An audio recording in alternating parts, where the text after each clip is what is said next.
Hello friends, geographer achiever channel में आपका फिर से स्वागत है। आज से पहले हम लोग ज्योग्राफिकल लैंडफॉर्म और जियोलॉजिकल लैंडफॉर्म के बारे में बहुत गहराई से बहुत अच्छे तरीके से पढ़ाई किए और हम लोग विभिन्न तरीके के धरती पर बनने वाले लैंडफॉर्म्स को और उसके प्रोसेस को जाने और समझे हैं। आज के इस क्लास में हम लोग सिर्फ लैंडफॉर्म्स इन डायग्राम्स को देखेंगे।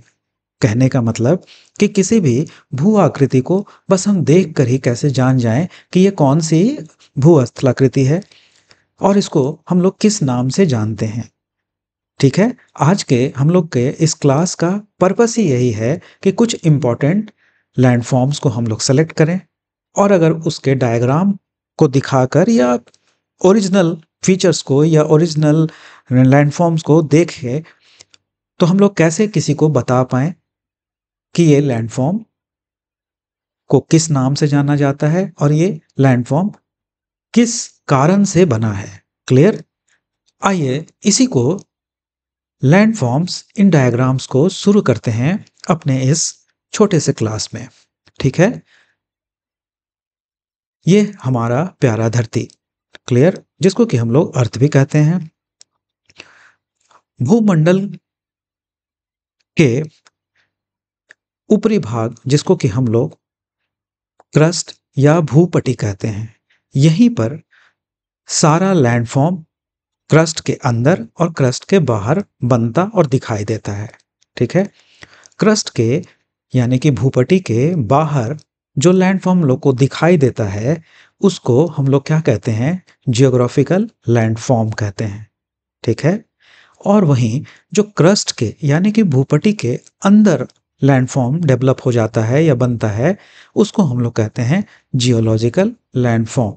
जियोलॉजिकल लैंडफॉर्म को अगर हिंदी में अच्छे से समझें तो इसका मतलब होता है भूगर्भ स्थलाकृतियां। क्लियर हो गया कि जब भूपटि के अंदर कोई स्थलाकृतियां बन रही हैं तो उसको कहते हैं जियोलॉजिकल लैंडफॉर्म्स, भूगर्भ भू आकृतियां। और जब वो भूपटि के या क्रस्ट के बाहर बनती हुई दिखती हैं तो उसको कहते हैं ज्योग्राफिकल लैंडफॉर्म्स। ठीक है, हम लोग पहले भी जान चुके हैं कि पृथ्वी के अंदरूनी बल और धरातल के बाहरी बलों के कारण, बाहरी ताकतों के कारण क्या बनता है?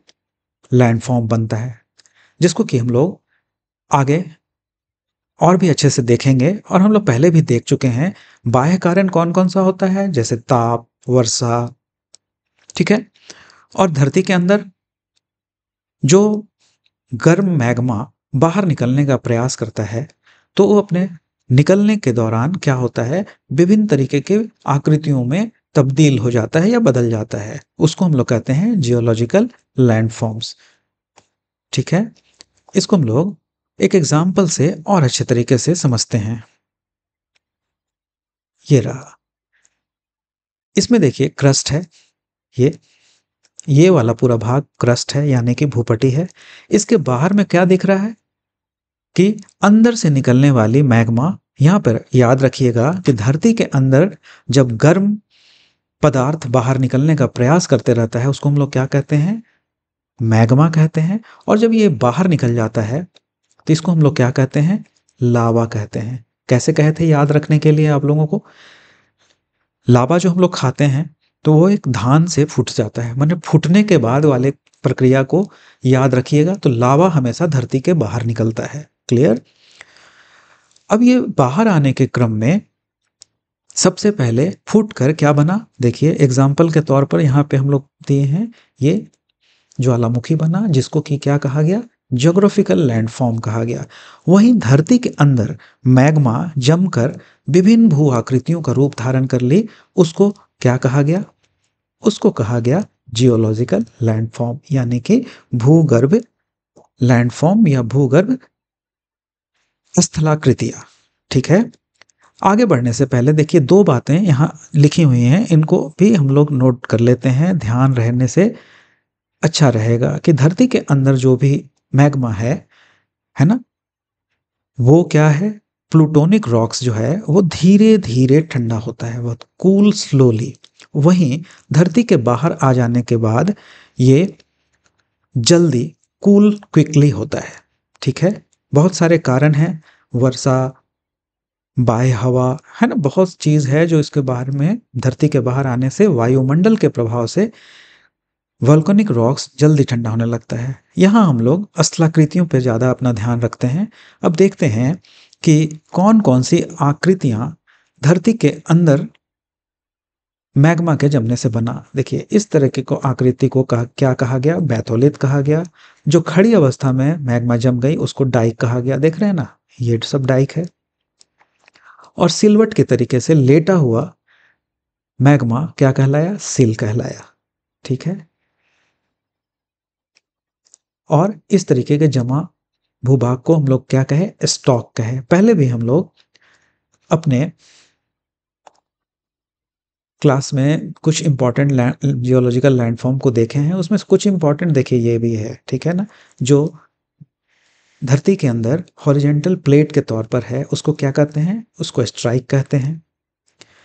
जो उभरा हुआ है, देख रहे हैं ना, मैग्मा निकलते हुए बाहर नहीं है, धरती के अंदर ही है, लेकिन ये उभरा हुआ है, माने लौकिक अवस्था में है। कहते ना, ट्रिक याद रखिएगा कि ऊपर उठा हुआ, माने ये धरा के ऊपर आने का प्रयास कर रहा है, मतलब लौकिक होने का प्रयास कर रहा है, तो ये लैकोलिथ। इससे इसका कोई संबंध नहीं है, बस याद रखने के लिए ऐसा कहा गया था। ये उल्टा टोपी, यानी कि ये और धरती के अंदर लोप होने का प्रयास कर रहा है, उसको हम लोग क्या कहे थे, लोपोलिथ। ठीक है, और इस तरीके के आकृति को क्या कहा गया था, देखिए सबसे धरती के नीचे में जहां से ये मैग्मा उठना शुरू है, इसको बैथोलिथ कहा गया। ठीक है, इस तरीके से याद है। अब हम लोग आगे बढ़ते हैं प्रश्न की तरफ। लैंडफॉर्म्स डायग्राम्स को जानने से पहले एक आध जो कुछ लगा कि इम्पोर्टेंट क्वेश्चन बन सकता है या हम लोग को जानना चाहिए, उसको भी इस क्लास में शामिल किया गया है। ठीक है, ये फोटो क्या है, ये इमेज क्या है, इसको हम लोग समझते हैं इस प्रश्न से।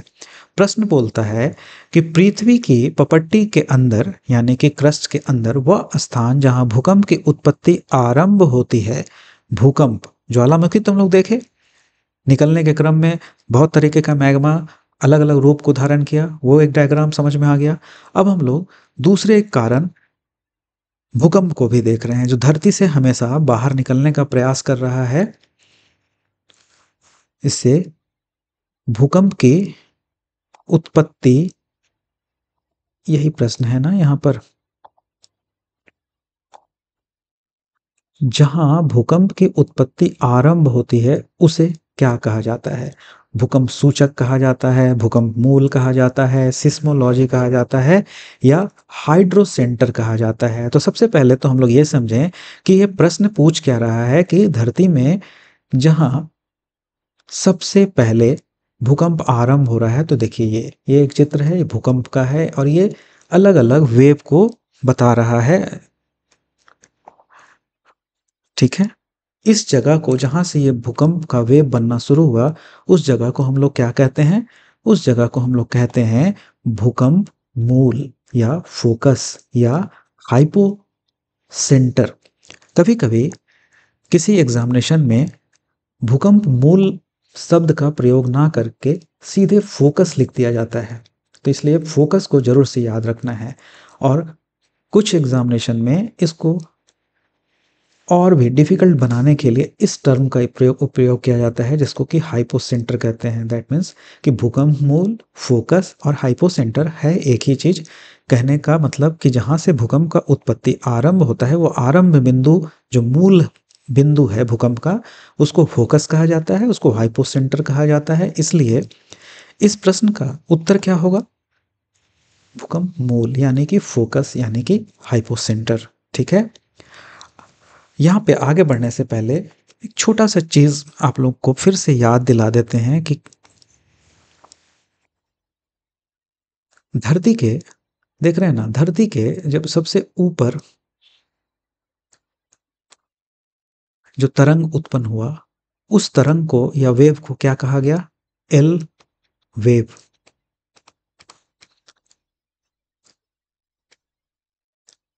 तो प्रश्न कभी कभी ऐसा भी पूछा जाता है कि बताएं धरती के ऊपर चलने वाली भूकंप तरंग कौन सी हैं, और ऑप्शन दे देता है पी,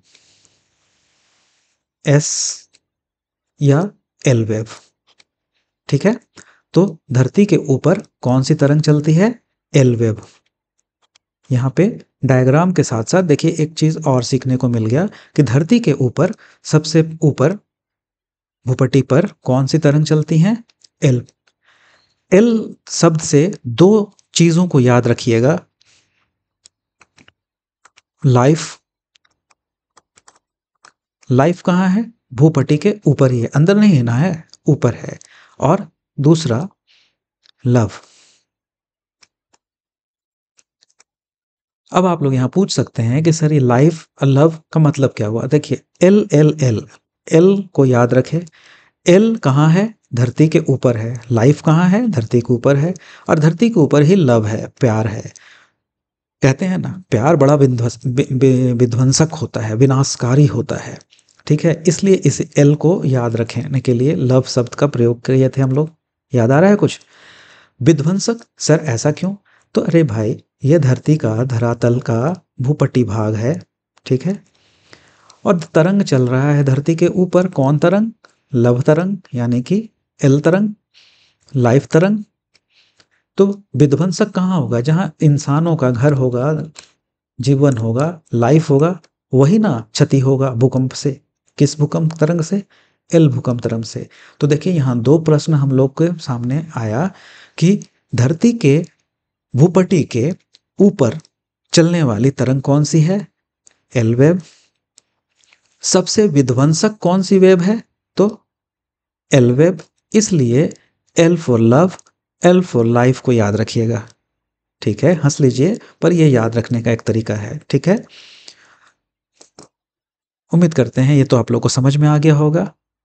अब हम लोग इसी तरीके के एक प्रश्न को और देख लेते हैं। भूपटल या लैंडफॉर्म, ज्योग्राफिकल लैंडफॉर्म को जानने से पहले भूकंप से संबंधित एक प्रश्न और भी पूछ लेते हैं। अब यह प्रश्न पूछ रहा है कि पृथ्वी का वह भाग जहां भूकंप का झटका सबसे अधिक महसूस किया जाता है। कहते हैं ना भूकंप का झटका सबसे अधिक महसूस किया जाता है, उस स्थान को क्या कहा जाता है? ठीक है, अधिकेंद्र कहा जाता है, फोकस कहा जाता है। तो फोकस तो नहीं कहा जाता है क्योंकि हम लोग फोकस देख लिए। कहाँ है फोकस? यहाँ है। ठीक है, नाभिक कहा जाता है या सुनामी कहा जाता है? क्या होगा इसका आंसर? देखिए फोकस तो नहीं होगा क्योंकि फोकस हम लोग देख लिए क्या कहाँ है, जहां से भूकंप शुरू होता है। और धरती पर यानी कि क्रस्ट पर, देख रहे हैं ना धरती पर क्रस्ट पर, ये भूपट्टी पर सबसे पहले कहाँ हिट किया? ठीक जहां मूल है उसके ठीक ऊपर। तो भूकंप का झटका सबसे अधिक कहाँ महसूस किया जाएगा? यहीं महसूस किया जाएगा। और इस प्रश्न में पूछा जा रहा है कि इस स्थान को क्या कहा जाता है? तो इसको अधिकेंद्र कहा जाता है। और इसको अंग्रेजी में क्या कहते हैं? EP centre. क्या कहते हैं?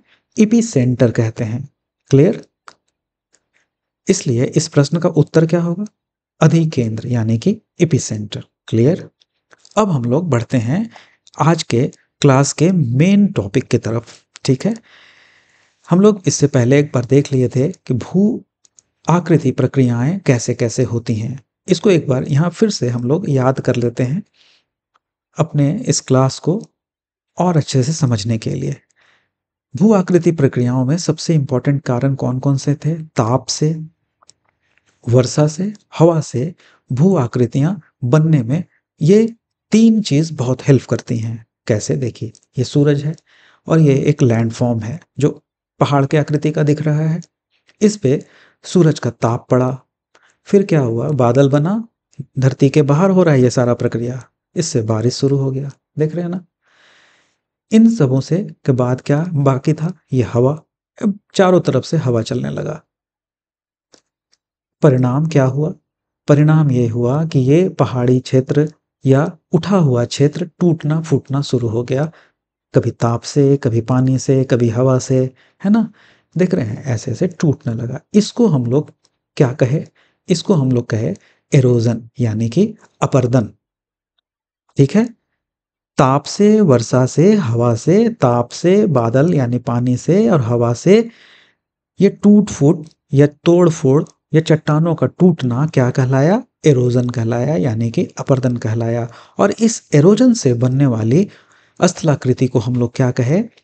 एरोजनल लैंडफॉर्म्स, माने अपरदित होती स्थलाकृतियां। अपरदन के बाद ये रूप को चेंज कर रहा है, देख रहे हैं ना? तो इसको हम लोग क्या नाम दिए? एरोजनल लैंडफॉर्म्स। ठीक है, अब आगे बढ़ते हैं। फिर क्या हुआ कि ये टूट फूट कर, लुढ़कते हुए, चलते हुए, बहते हुए बहुत कारणों से यहाँ से अपना स्थान को बदलना शुरू किया। नदियों व हिम नदियों से, वर्षा जल से, वायु से या पृथ्वी के गुरुत्वाकर्षण से, है ना? ये क्या कहलाया प्रक्रिया? ये स्थानांतरण कहलाया या ट्रांसपोर्टेशन कहलाया। ये एक तरीके का प्रोसेस था। टूटे अपरदित पदार्थ से एक रूप बदला, रूप बदलने के बाद ये चल रहा है, ये एक प्रोसेस हो रहा है, ये बहते हुए कहीं कहीं जा रहा है और फिर एक अंतिम जगह पर जा पहुंचकर डिपोजिट होने लगा। क्या होने लगा? निक्षेपित होने लगा, जिसको हम लोग क्या वर्ड से जाने? डिपोजिशन। और डिपोजिशन से बनने वाले लैंडफॉर्म को क्या कहा गया था? Depositional landform. यहां तक याद रखने के बाद अब हम लोग लैंडफॉर्म्स के से संबंधित क्वेश्चन को करते हैं सॉल्व। क्लियर? ठीक है, ताप से, वर्षा से, हवा से क्या हुआ? एरोजन हुआ। एरोजन से बनने वाले को कहे हम लोग एरोजनल लैंडफॉर्म। और निक्षेपित होने के बाद एक नए लैंडफॉर्म जो डेवलप हुए वो कहलाए डिपोजिशनल लैंडफॉर्म्स। ठीक है, और ये दोनों प्रक्रियाएं विभिन्न तरीके के चीजों से हुए। उसको फिर से एक बार याद करना होगा क्या? कर लेते हैं हम लोग याद। वो कौन कौन सा चीज रहा होगा?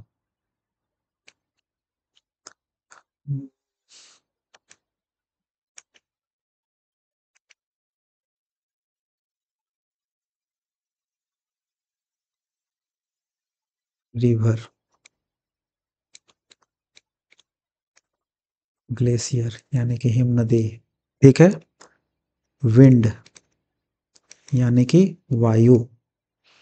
ठीक है, और हम लोग क्या पढ़े थे? चूना पत्थर का क्षेत्र,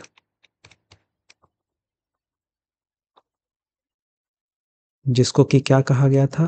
कास्ट रीजन, है ना? यहां पर भी घुलन से, क्या चीज से? घुलन से अपरदन हुआ और निक्षेपण हुआ। तो इनसे भी आकृतियां बनी। ये हुआ 1 2 3 4। और पांचवा हम लोग पढ़े हैं समुद्री अंतरीप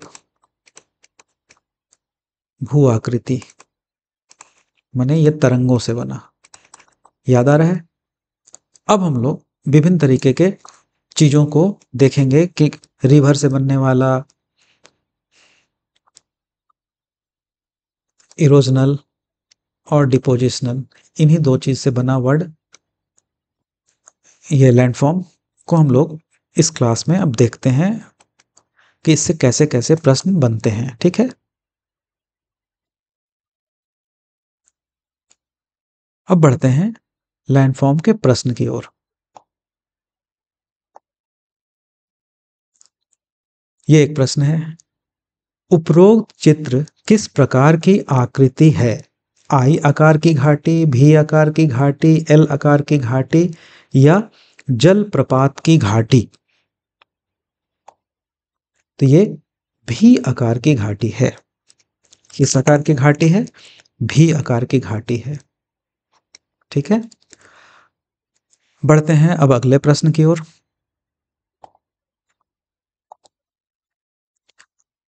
उपरोक्त चित्र जो भी आकार की घाटी है, देख रहे हैं ना, ये भी आकार की घाटी है, जिसका निर्माण किस से होता है? नदी के अपरदन से होता है, नदी के निक्षेपण से होता है, पवन के अपर्दन क्रिया से होता है, पवन के अपर्दन क्रिया से होता है। यहाँ अपर्दन नहीं होना चाहिए था, यहाँ पे क्या होना चाहिए था, निक्षेपण होना चाहिए था। ठीक है,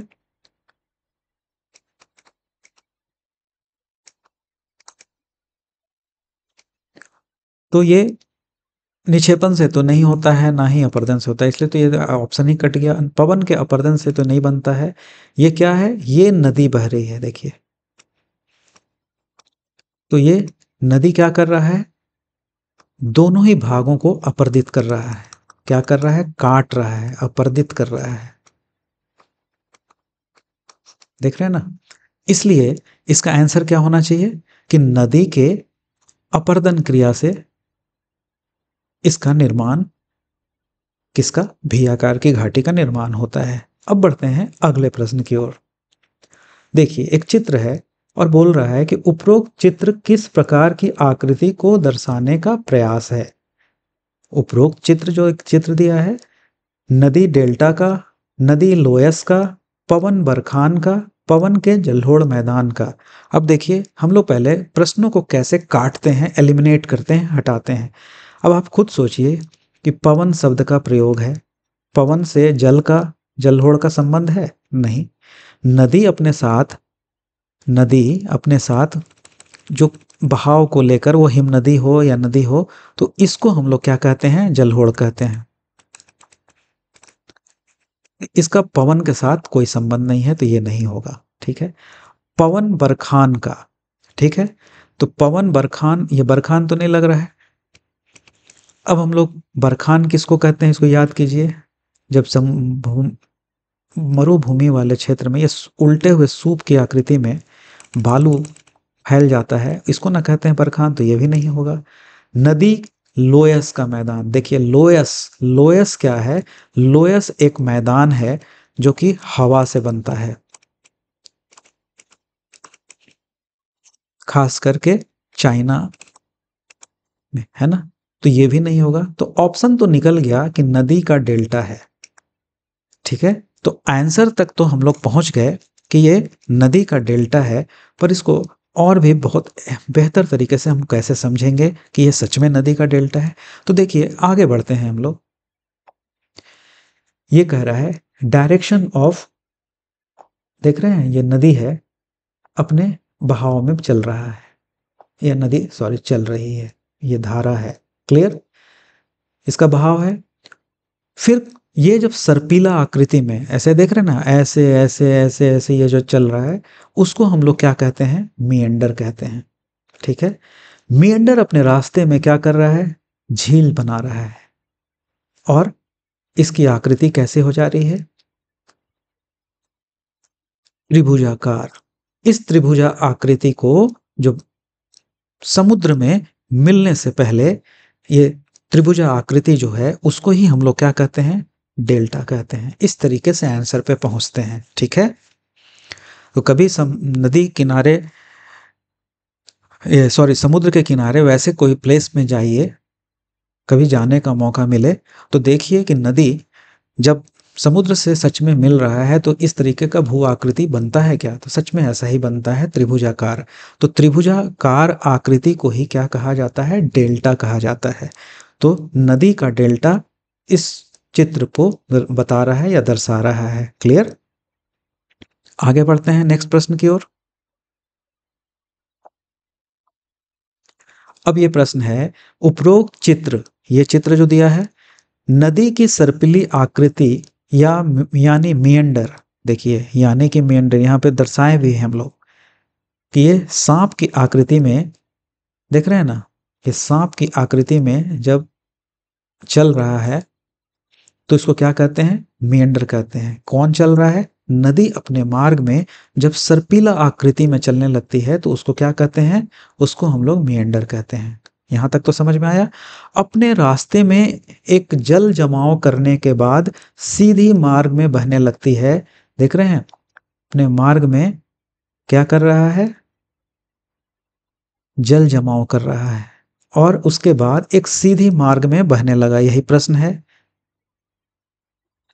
तो उस जल जमाव कुंड को किस नाम से जाना जाता है, मतलब इस जल जमाव को किस नाम से जाना जाता है? इस प्रश्न में यही पूछा जा रहा है। घट चिद्र कहा जाता है, घट कुंड कहा जाता है, गोखुर झील कहा जाता है या गौर्ज झील कहा जाता है? क्या कहा जाता है?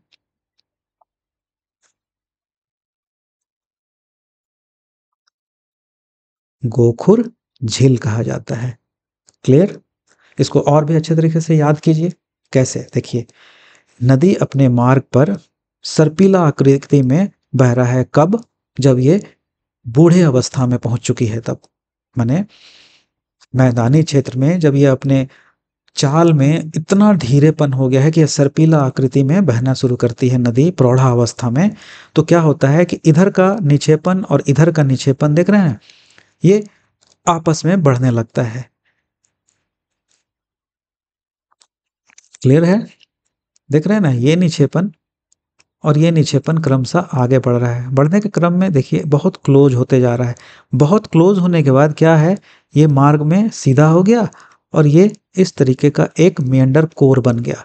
तो पहली बात कि ये सर्पिले आकृति को हम लोग क्या कहे? मेंडर कहे। तो ये भी प्रश्न पूछा जा सकता है कि मेंडर से आप क्या समझते हैं? तो नदी जब प्रौढ़ावस्था में सर्पिला आकृति में चलती है, उसको हम लोग क्या कहते हैं? मेंडर कहते हैं। ठीक है? अब देखिए क्या हुआ। देख रहे हैं, ये निक्षेपण हुआ, ये निक्षेपण हुआ और ये पूरी तरीके से मिलने के बाद नदी सीधे मार्ग पर अपना चलना शुरू कर दी। तब इससे क्या बना?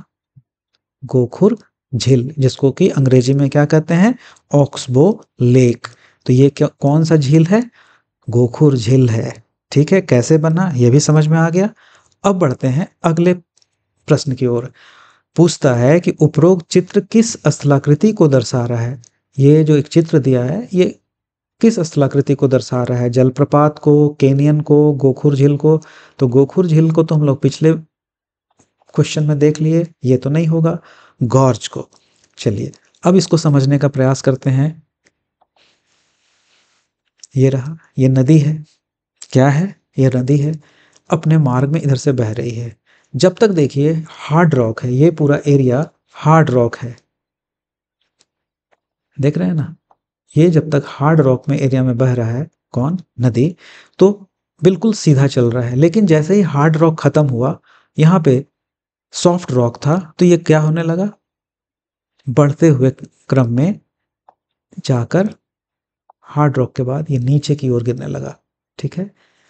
ऐसे भू आकृति को हम लोग क्या कहे? जलप्रपात कहे। क्लियर? अब अगले लैंडफॉर्म को देखिए। ये इरोजनल लैंडफॉर्म को दर्शाया गया है। ऐसा ही चित्र हम लोग को दिखाया जाएगा और पूछा जाएगा प्रश्न। तो ये किससे बना है? इरोजनल लैंडफॉर्म, ये सारा लैंडफॉर्म ग्लेशियल ट्रोपोग्राफी है, मतलब हिम नदी से बनने वाली स्थलाकृतियां हैं। कौन कौन? हैंगिंग वैली, देखिए एरेटे, हॉर्न, तार्न, पीटरनोस्टर लेक्स माने मालाकार झील, सर्क, और ये लास्ट में पूरा ग्लेशियल जो जलोढ़ जमा हो रहा है। क्लियर?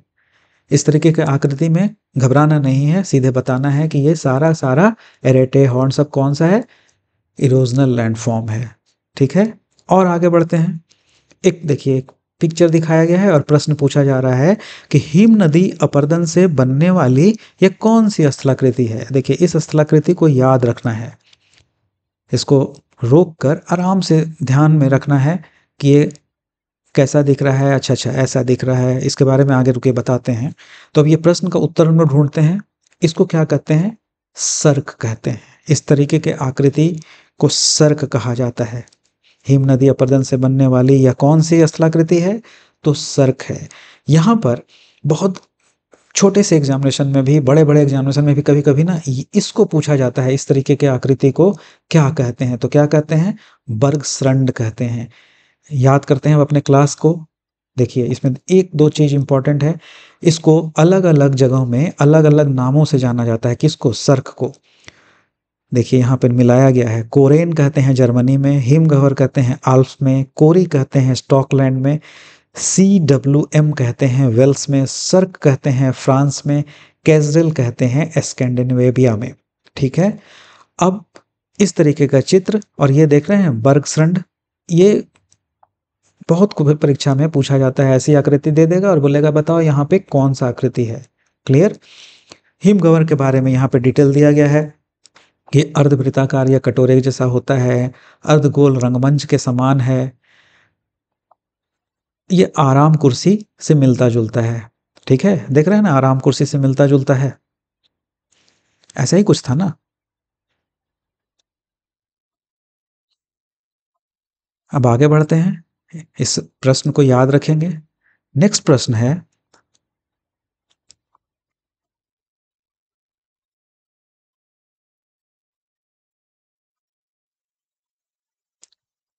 ये एक मैप दिया, इमेज दिया गया। अब इसमें पूछा जा रहा है कि हिम नदी निक्षेपण से, देखिए इतना क्लियर कर दिया कि ये किससे बना हुआ आकृति बता रहा है, हिम नदी के निक्षेपण से। ठीक है, बनने वाली वह कौन सी स्थलाकृति है, और किसके बारे में पूछ रहा है, इसके बारे में पूछ रहा है। देखिए इसके बारे में, मतलब इस जगह को पूछा जा रहा है कि ये कौन सी स्थलाकृति है। तो ऐसा चित्र भी मिलेगा तो हम लोग क्या बताएंगे कि ये कौन सी स्थलाकृति है, आउटवाश। ठीक है, द आउटवाश प्लेन है, क्या है, आउटवाश प्लेन है। यानी कि जब ग्लेशियर अपने निम्नतम बिंदु पर पहुंच जाता है ना, जब ग्लेशियर ऊंचाई से बहते हुए अपने निम्नतम बिंदु पर पहुंच जाता है और पिघलता है, तो यह अपने पीछे एक स्तरीकृत, माने एक लेयर कृत जमा सामग्री छोड़ जाता है, जिसमें चट्टान, मलबा, मिट्टी, रेत, बजरी आदि शामिल होते हैं।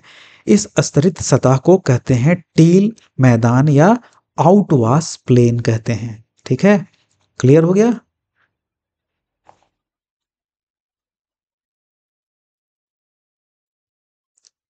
अब एक देखिए मैप दिया गया है और इससे प्रश्न पूछा जा रहा है कि बताओ उपरोक्त चित्र किस अंतरिप स्थलाकृति को दर्शा रहा है, जलप्रपात को, स्टैक को, रोधिका को या स्पीट को। किसको पूछ रहा है, इस भाग को पूछ रहा है ना, इस भाग को पूछ रहा है कि ये कौन सा स्थलाकृति है। तो ये कौन सा स्थलाकृति है, स्टैक है। तो इसका आंसर क्या होगा, स्टैक है। इसको और अच्छा से समझें, चलिए देखिए, ये एक समुद्री क्षेत्र है,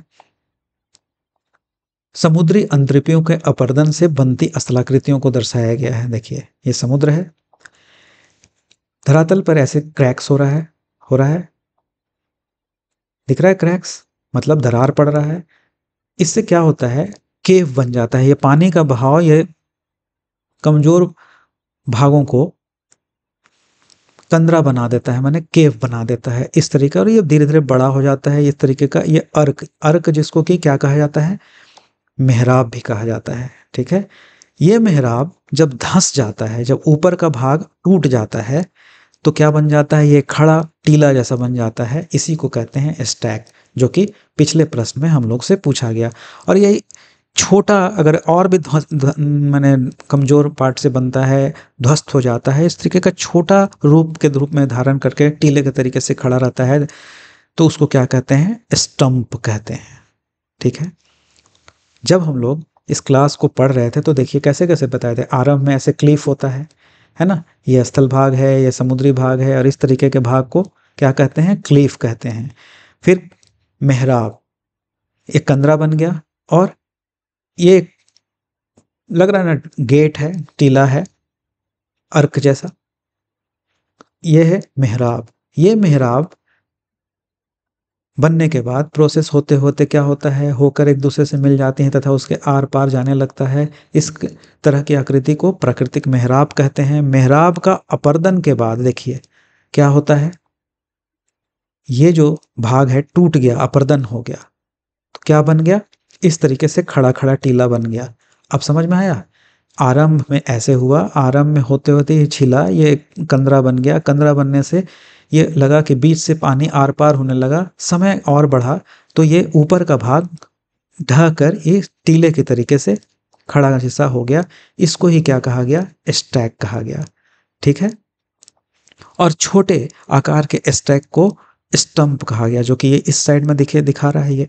ठीक है,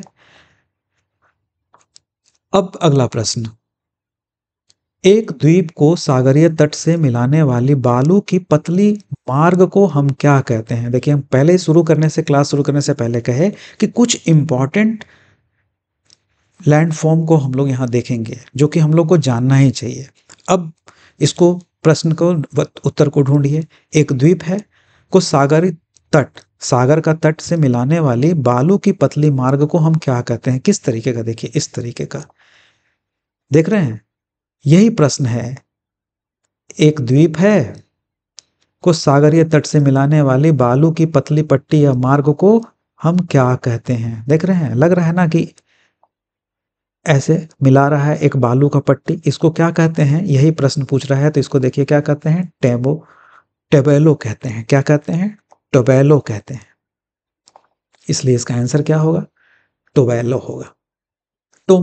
तुम बोलो कहते हैं एक्चुअली इसको, तुम बोलो। ठीक है।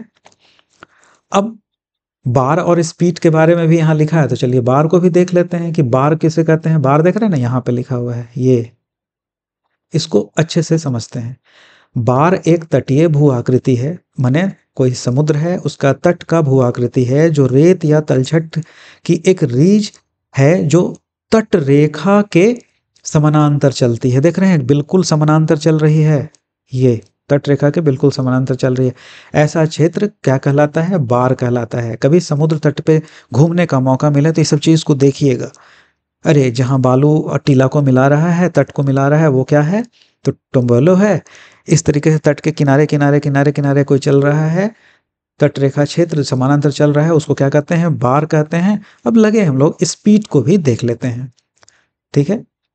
एक ऐसी रोधिकाएं जिनका एक भाग ऐसी रोधिकाएं जिनका एक भाग खाड़ी के, ये देख रहे हैं खाड़ी है, कि शीर्ष स्थल से जुड़ा हो, इसका शीर्ष स्थल से जुड़ा हो, इस तरीके से, इसको क्या कहते हैं? स्पीड कहते हैं। अब अगला प्रश्न, एक कटोरे के आकार का गड्ढा जो ज्वालामुखी विस्फोट या उल्का पिंड के प्रभाव से बनता है, उसे हम किस नाम से जानते हैं या जाना जाता है? टुम्बोलो, क्रेटर, बार, स्पीड। अब बताइए, पिछले प्रश्न को अगर ध्यान में रखेंगे तो इसको तीनों को काट देंगे। यहां पे बात क्या कह रहा है? यहां पे बात कह रहा है, ठीक है, तो ये क्रेटर ही एक आंसर बच रहा है। इसको देखिए, मंगोलिया के पानो हॉर्गो ज्वालामुखी क्रेटर का एक फोटो है, देख रहे हैं ना, एक ज्वालामुखी है इस तरीके का, और ये इसका ऊपरी भाग के बारे में बात किया जा रहा है। इसी को क्या कहते हैं? इसको कहते हैं क्रेटर। क्या कहते हैं? क्रेटर। क्लियर? देखिए,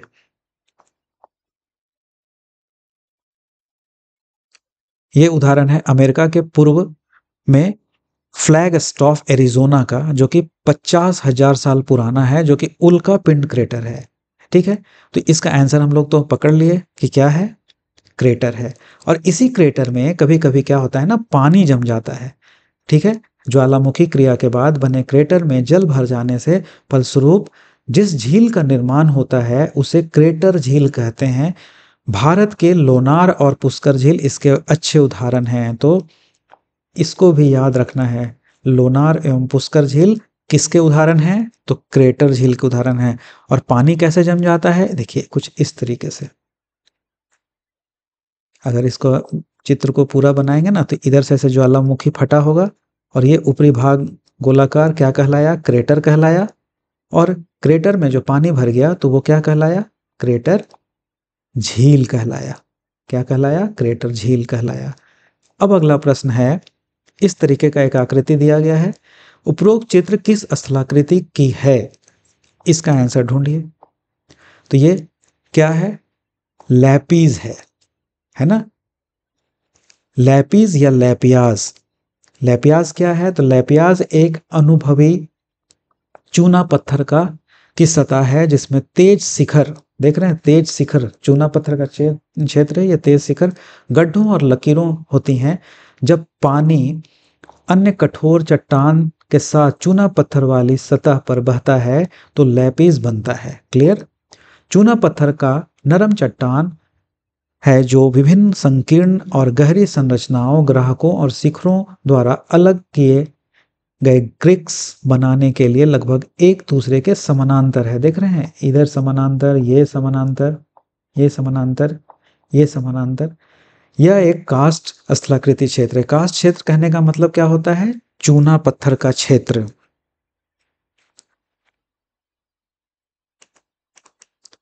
चूना पत्थर क्षेत्र, ठीक है। तो इस तरीके का आकृति कहाँ बनता है? कास्ट क्षेत्र में बनता है, यानी कि चूना पत्थर क्षेत्र में बनता है। क्लियर? इसको हम लोग क्या कहते हैं? इसको ही हम लोग लेपिस या लेपियास कहते हैं। देख रहे हैं, यहाँ अलग अलग नाम है। जो पिन शेप में है तो पिन नेकल कहते हैं, और ये जो है भाग, ये है लेपिस, ठीक है। और जो ये गड्ढा वाला भाग है उसको भी क्या कहते हैं? रैप्चर कहते हैं या रप्चर कहते हैं, ठीक है। अब हम लोग बढ़ते हैं एक पवन से बनने वाली स्थलाकृति की ओर, ठीक है। ये वायु द्वारा निर्मित आकृति है। इसमें बोलता है कि उपरोक्त चित्र में बरखान स्थलाकृति को खोजो। कहाँ है? ये है बरखान। देख रहे हैं, हवा चल रहा है और ये उल्टा हुआ सूप के तरीके का आकृति, ये बालू का टीला से बन गया है। इसी को हम लोग क्या कहते हैं? बरखान कहते हैं, ठीक है। यही बरखान का अलग अलग रूप है जो अलग अलग नामों से जाना जाता है। देखिए, जब ये वायु चल रहा है और जब ये बिल्कुल 90 डिग्री पर, देख रहे हैं, ये 90 डिग्री पर है, इस तरीके से एक सीधा सीधा यही आकृति जब में तब्दील हो गया, जब सूप की आकृति ना होकर सीधा सीधा आकृति 90 डिग्री वाला पे, तो इसको हम लोग क्या कहते हैं? इसको हम लोग कहते हैं समकोण 90 डिग्री वाला। जब हवा चल रहा है और आकृति बनता है तो इसको ट्रांसवर्स बरखान कहते हैं। तो एक बरखान ये हो गया, दूसरा बरखान ये हो गया, तीसरा जब उल्टा, यही बरखान जब उल्टा अवस्था में हो जाता है, जैसे लग रहा है ना इधर से चल रहा था हवा, अब इधर से ही हवा चल रहा है, लेकिन क्या हो रहा है? देख रहे हैं ना, हवा का डायरेक्शन सेम है लेकिन ये उल्टा बरखान का रूप ले लिया। इसको क्या कहा जाता है? पाराबोलिक। क्या कहा जाता है? पाराबोलिक। क्लियर? अब एक और है, इस तरीके से इतना छिलता है, इतना तेज हवा चलता है कि ये बरखान ना बना ना ये बना, ये सीधा इस तरीके से लंबा लंबा तो सीधा एरिया में करते हुए चला गया। इसको लॉन्गिट्यूडनल केव कहा जाता है, ठीक है। ऊपर देख रहे हैं, ये तलवार के मापे, ये भी तलवार के मापे दिख रहा है। सेफ एक अरबिक शब्द है, ये क्या है? SEIF एक अरबिक शब्द है जिसका मतलब होता है तलवार। तलवार की आकृति, सेफ, इसका मतलब क्या होता है? तलवार, ठीक है। तो बहुत कुछ हम लोग को आज जानने को मिला। इस आकृति को कहते हैं तलवार की आकृति में क्या है? सेल्फ बरखान, ठीक है। जब हम लोग क्लास में पढ़ रहे थे तो इसको भी देखे थे, उसको हम लोग फिर से एक बार देख लेते हैं। देखिए, है ना, ऐसे बरखान जब सूप के उल्टे हुए सूप की आकृति में दिख रहा है, जब बीच से छेद करके दे तो बंटता हुआ बरखान हो गया। और यही जब बरखान ऐसे उल्टा हो जाता है, ये बरखान अगर ऐसे से उलट जाए तो इसको क्या कहते हैं? पैराबोलिक कहते हैं। और ये बीच से निकल जाता है तलवार की आकृति में तो उसको क्या कहते हैं? देखिए, यहाँ पे लिखा हुआ है, ये जो भी बता रहे थे, एक अरबिक वर्ड है जिसका मतलब होता है तलवार, माने स्वॉर्ड, है ना, ठीक है। इस तरीके से हम लोग आज लैंड फॉर्म डायग्राम को बहुत तरीके का, नदी का, हिम नदी का, पवन का और समुद्री तरंगों से जो इम्पोर्टेंट लैंड फॉर्म था उसके बारे में देखे। और मात्र 45 मिनट में एक बहुत बेहतरीन क्लासेस को हम लोग आज समझ पाए या जान पाए, ठीक है। इसको आराम से बार बार रिवाइंड करके देखिएगा। उम्मीद करते हैं अच्छा लगा होगा। इस तरीके से डायरेक्टली जब लैंडग्राम ये लैंड फॉर्म को डायग्राम के तौर पर आपको दिखा के पूछा जाए प्रश्न, तो इसका बहुत आसानी से आप आंसर दे पाएंगे, है ना। तो अपने तरफ से मेरा प्रयास था कि कुछ इंपॉर्टेंट लैंडफॉर्म्स को इन डायग्राम्स में हम लोग देखें, साथ ही साथ भूकंप के भी बारे में जाने, ठीक है। चलिए, अब क्लास को बहुत नहीं लंबा करते हुए यहीं पर हम लोग क्लास को करते हैं विराम लेते हैं और आप लोगों से लेते हैं अलविदा। तब तक के लिए अगले क्लास में फिर हम लोग मिलेंगे ऐसे ही एक नए क्लासेस के साथ। तब तक के लिए दीजिए इजाज़त। Thank you.